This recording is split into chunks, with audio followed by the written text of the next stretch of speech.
Hi there, I'm Tim. Today we're going to take a look at how to make some delicious tropical green mango wine. I'm here with my helper, Mrs. N. Green mango wine. Why green mango? Could be almost anything, up to you. You could use pineapple, you could use watermelon, apples, grapes, whatever you like to make your wine. This recipe is got a little bit of everything in it, but you can sort of pick and choose as we go along. So we'll get right started here with our green mangoes. First thing we want to do is turn our fruit into basically a mushy solution, and that's going to go into our must container here. So we're going to get started on the fruit right now. We're going to get it skinned. We're going to chop it up into little chunks. I'm thinking I might have to put the green mango maybe through the blender, because this particular green mango is a hard green mango, and it's a little bit sour. It's got a little bit of a sweet and sour taste, and that's why I thought it might make some tasty wine. In any case, we're gonna get Noi started right now. Noi, you know what to do. Clean up those mangoes and get them in the pot. We're also gonna add a few lychee. We've got about 1 kilo of lychee here. We've got about 1 kilo of Longong. This is a delicious tropical fruit in season right now here in our area. This particular Longong's almost grape-like. It's got a lovely texture to it, and again, it's got a little bit of a sharp taste, kind of like a grape. And so I've made wine out of this stuff before, and it's quite a good taste. You gotta love it. Lychee, 1 kilo of Longong, 1 kilo of lychee. I've got 4 kilos of green mango here, for a total of about 6 kilos of uncut fruit. And by the time we're done, we'll lose a bit of that weight. But this is a pretty good number to start with. Anywhere from 4 to maybe 7 kilos of fruit should be plenty for a container of this size. So this will be our actual must container. We're going to go ahead and make up our solution of fruit. We're going to be adding some sugar to that. We're going to go ahead and get the yeast into the mix. I'm just using regular baking yeast, bread yeast here, which works just fine. And that's pretty much available anywhere. In fact, everything here is available just at our very local Thai market. There's nothing particularly difficult about any of this. So let's take a look at what else we got. We got sugar. Now this time I'm going to go ahead and use a couple different types of sugar. I've got a sort of semi-refined natural cane sugar here. I'm also using some of our local palm sugar. So this is sort of an organic palm sugar. I thought it might add a little bit richer taste to this particular wine. So I've got 2 kilos of cane sugar, 1.5 kilos of palm sugar. I'm going to go ahead and add some Thai honey. This is some of our local honey. I think I'll just put all of that in. So it's going to be about 250 cc of honey in the mix. So, oh, and also, here's a couple other things that are going to wind up going into the mix. I've got some spices here. So, again, this is optional. When you're making your wine, you can flavor it however you like. In this case, I thought I would add a few sticks of cinnamon into the mix. That, I think, will carry through to the final product, sort of as a low undertone, and give it a little bit of a cinnamony sort of taste. Nothing, it won't be too strong. That won't come across too much, but I think it helps to mellow the overall flavor of the wine. I'm also going to add in 1 star of anise, and just because it smells so damn good. But it could give me a little bit of a licorice flavor, sort of a back end, another little subtle tone in there, a little bit of licorice. And here is the shocker. I'm going to also add a couple of roasted red peppers. I'm going to leave them intact. I'm just going to drop them in sort of as I sort of complete the mix here. And you know, this mango wine is a very local, or the mango itself is a very local favorite, and a lot of the people around here like to have their green mangoes with a lot of chili.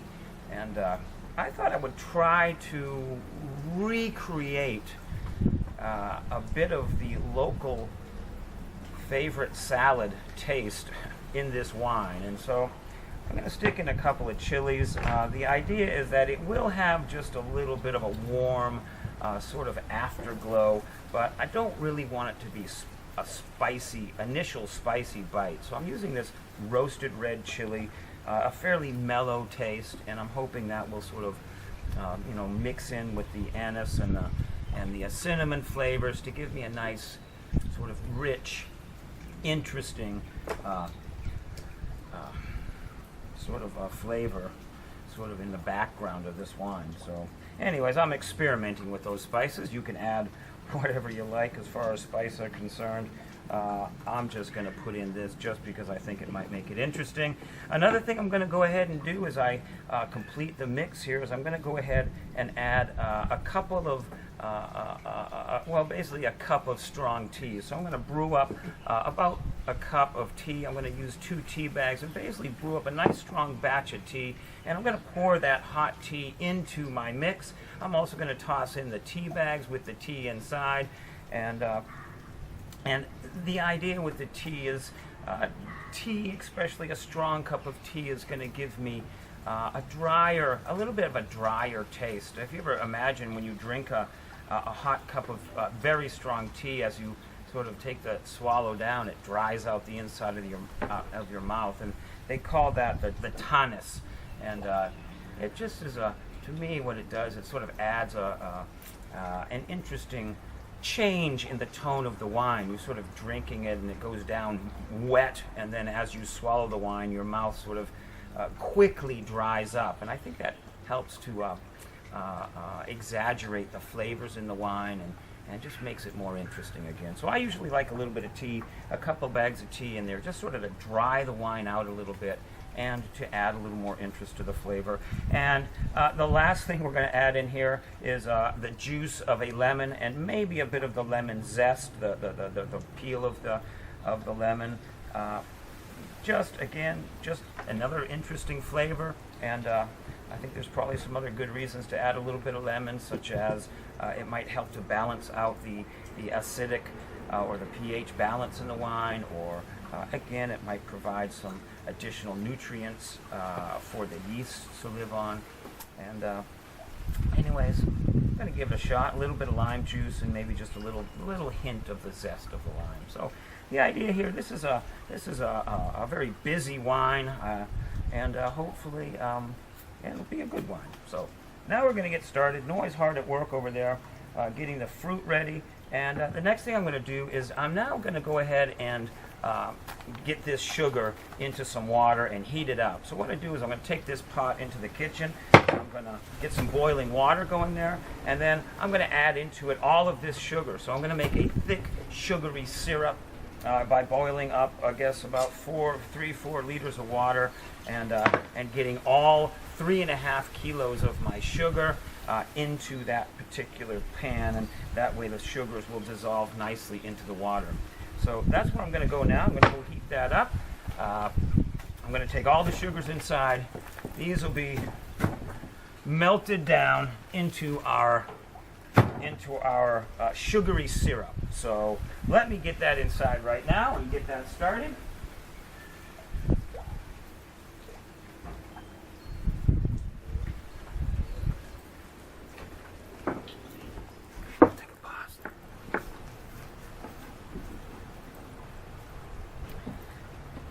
Okay, I've brought in the kettle and the sugar, and it's bubbling away there on the stove. The idea is I want to heat up that water and get the sugar to sort of dissolve in that water. And as I showed you, I'm using some palm sugar this time, and that takes a little bit more stirring. It's a little bit more sticky. So it took a little bit more work sort of stirring that up and getting it into the blend. But it's a good looking sugar mix, and it's warming up. And what I've also done is I took some hot water out of that pot, And I've dropped in my tea bags here, so I've got a nice strong cup of tea brewing right now, and that's going to be added to our must. And the other thing I've got is I've also taken some sugary water out here, and what I'll be doing with this is activating our yeast. So really, I'm just going to wait for this water to cool a little bit, or I could add a little bit of water and get it down to basically body temperature. Noi, is that too hot? Just give me a feel there. Is that body temperature? Lana? Too hot? It's okay?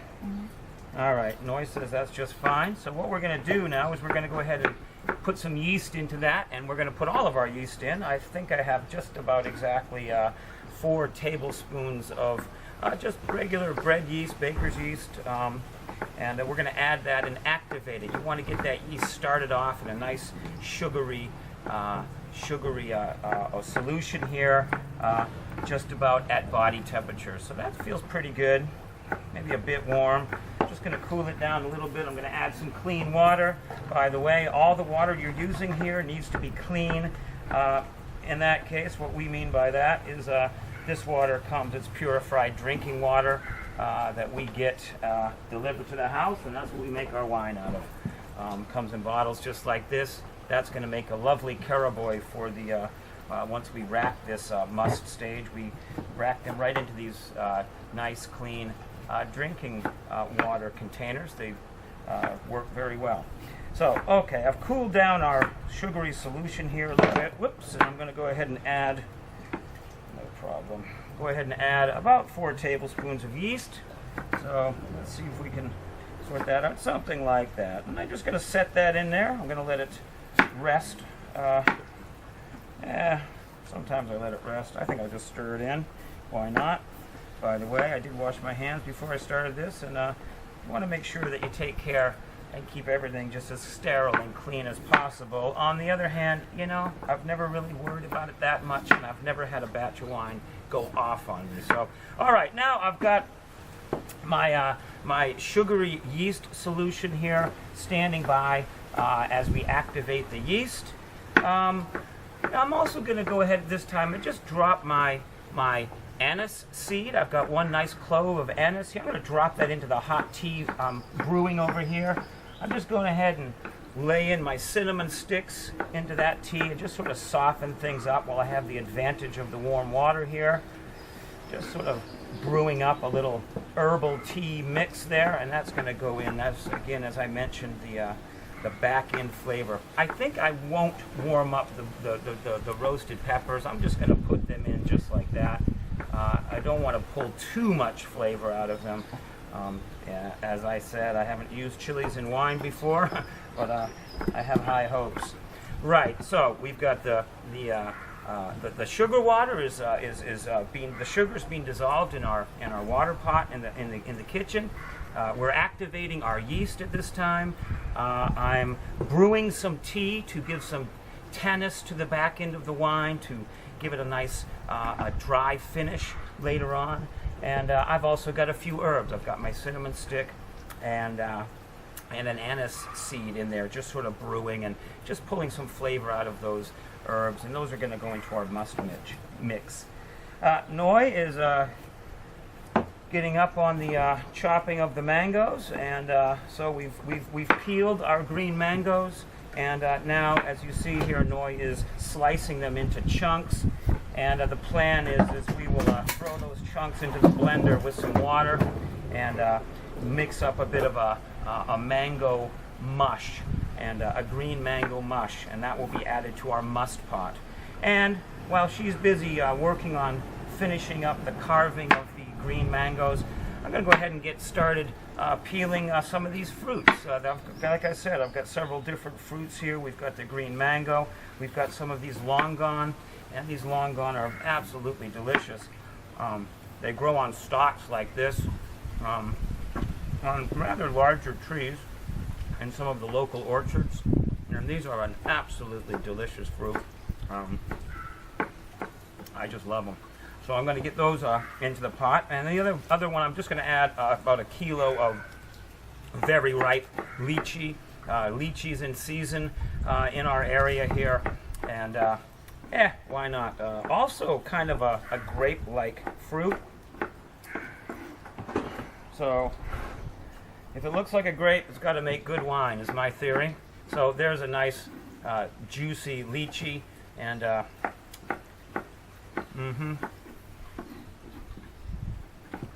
don't eat the seed. Those are also quite delicious.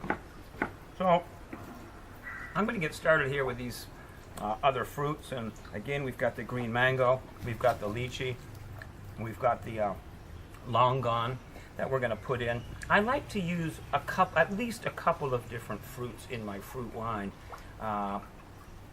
If for no other reason, then I can sort of cover more bases. Different fruits sort of have the ability to provide different proteins to our yeast as it's gobbling up that sugar and excreting the alcohol, and having a broader base of proteins for the yeast to feed on will keep the mix healthier and avoid the yeast starving for, or help to avoid the yeast starving for any particular nutrient. So it's sort of covering all of the bases when you add a variety of fruits, or at least more of the bases. And anyways, it also adds a unique flavor to the wine. So as I said, Noi is going to continue slicing up those green mangoes, and I'm going to get these other fruits into the mash bucket here. Once I get this stuff in here, then I'll go ahead and grab a masher. I often use an empty wine bottle and just sort of mash all of these other fruits here up into a pulp, and they'll be tossed into the must container. So we're carrying on here, and be back in a minute.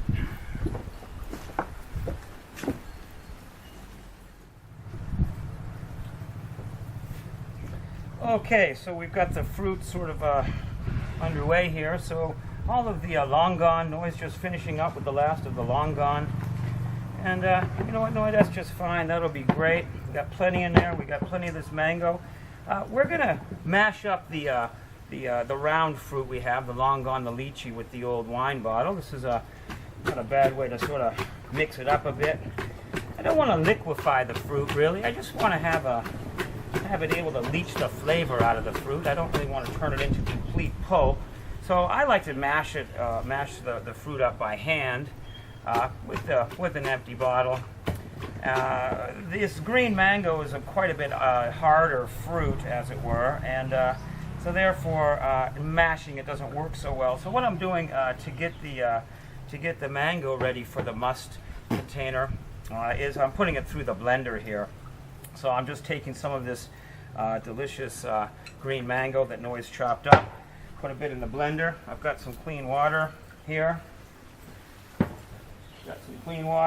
So I'm going to go ahead and add some water to that mango, and hit the on button and give it a bit of a blend. There it goes. Again, not looking to liquefy it, just sort of tune it up a bit. Add a bit more water to give it a fighting chance. There we go.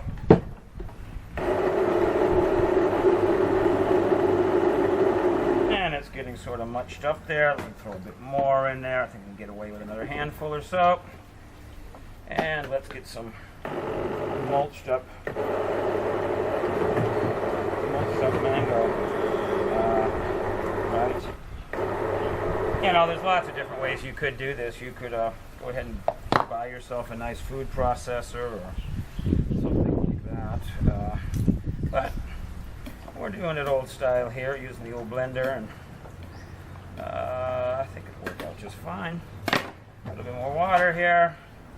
Bing, bang, boom. And let's give that another shot. No real need to hurry. You've got all day to make your wine. Oops. Take it easy there, fella. There we go. And a nice mush it is. So I'm going to just add that to my must pot. I've got a nice mulched up blender full of muched up mango. On it, in it goes. And let's munch up some more. So, yeah, have plenty of fruit in there, Noi. Maybe too much. So we're going to continue on here. We're going to get our munched up fruit into the mulch pot, up into the musk pot here, and then we'll go from there.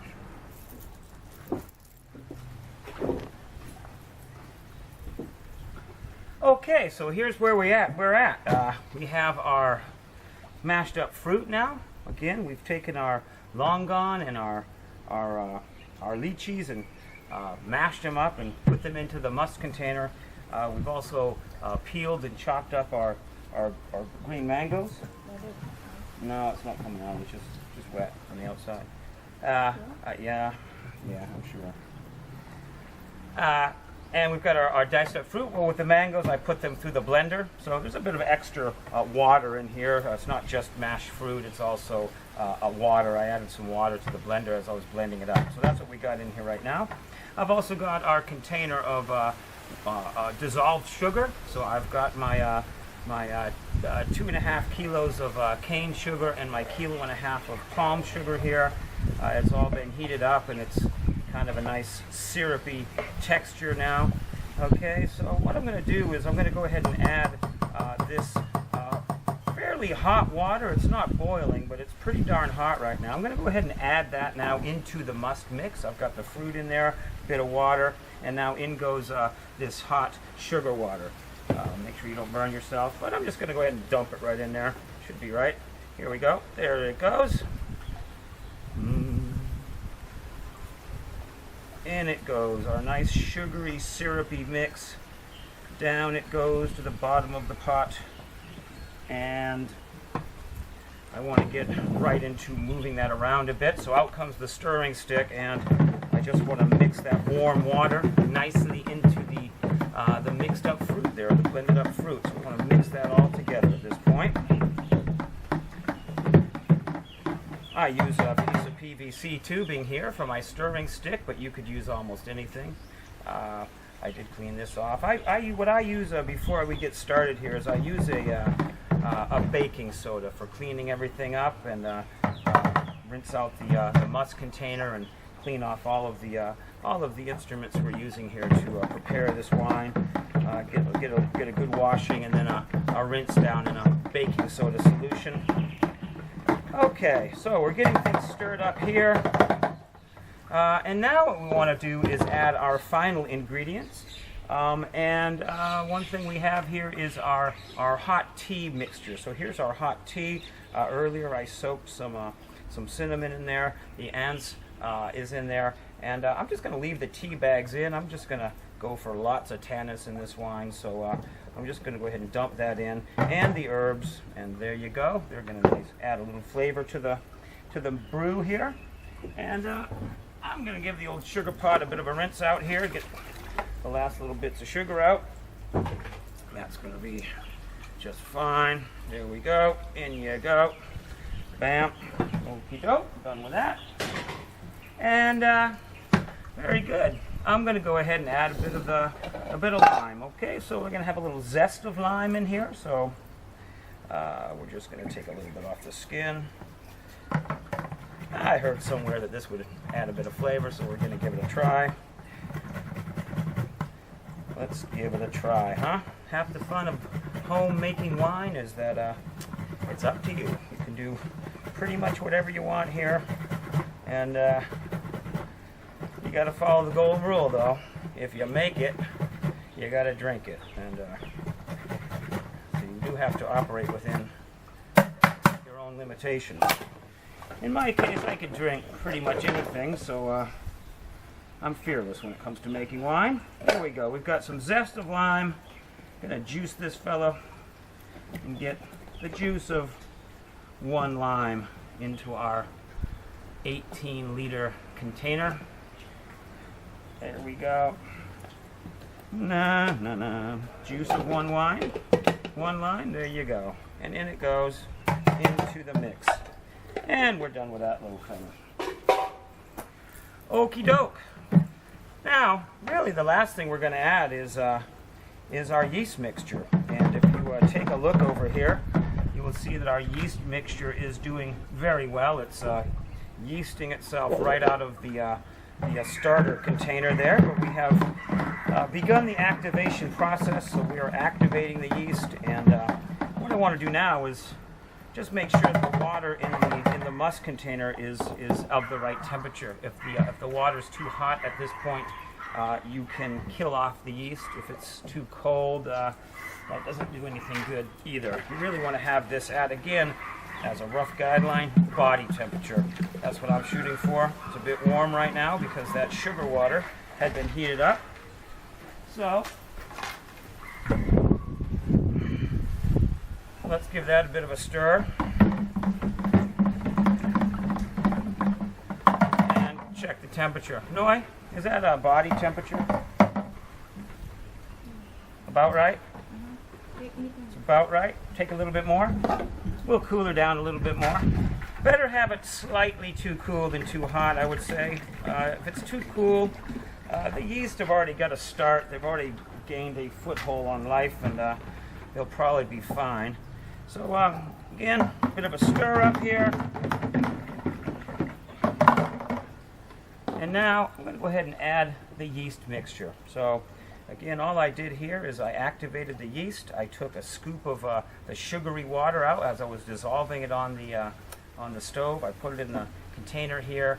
I added a bit more clean water to get it down to body temperature. I added my yeast, my 4 tablespoons of yeast, and let it sit for about 15 minutes. And you can see it's activated and growing like crazy. So in that goes.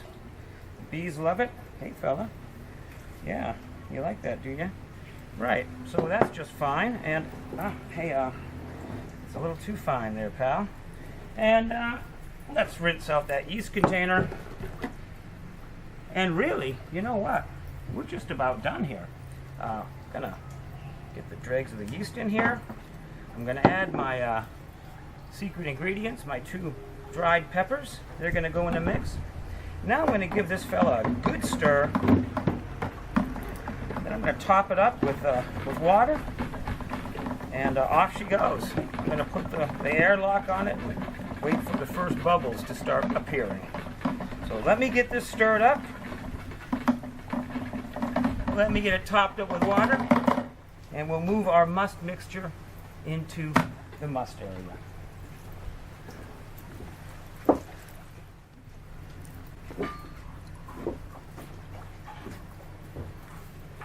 Before I go any further, let me go ahead and get some honey in there. I like the idea of honey in the wine. It just seems to make it sound a bit sweeter. In any case, put about 200 cc's of honey into my brew here. Hey, something like that would be just fine. And I'll stir that in. In fact, at this point, I'm going to give it a good hearty stir. Everything's in there now. All my ingredients are in. The yeast is in. The sugar water's in. The mushed up fruit is in there. Spices are in there. A bit of cinnamon. A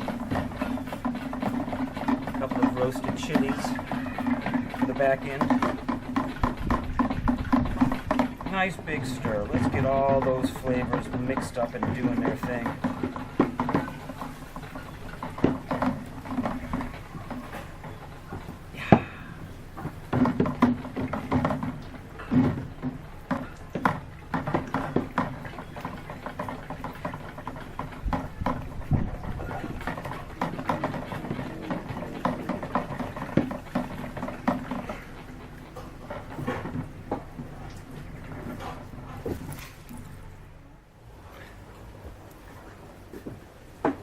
Okay, so we've had a bit of a cleanup here, and now we have our must container filled with all the essential ingredients for our green mango wine.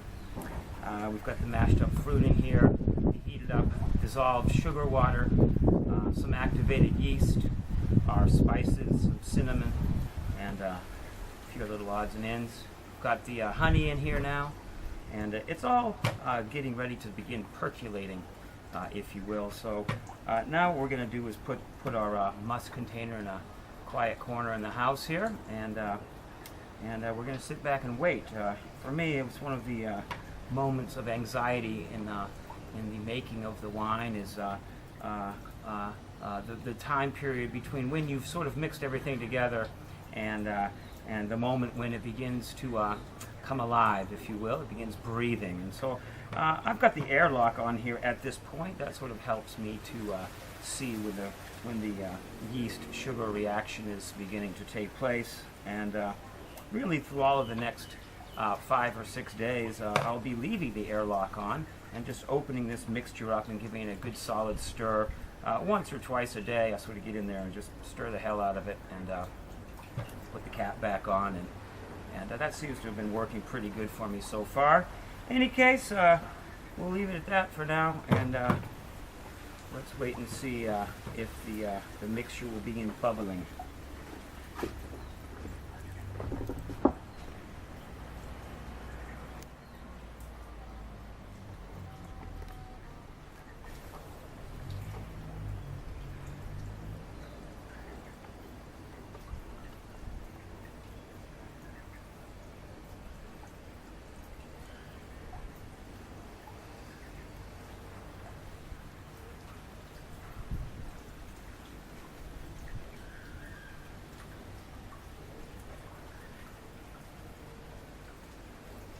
Noi, how about a smile there? Little one, go on. Just a little smile.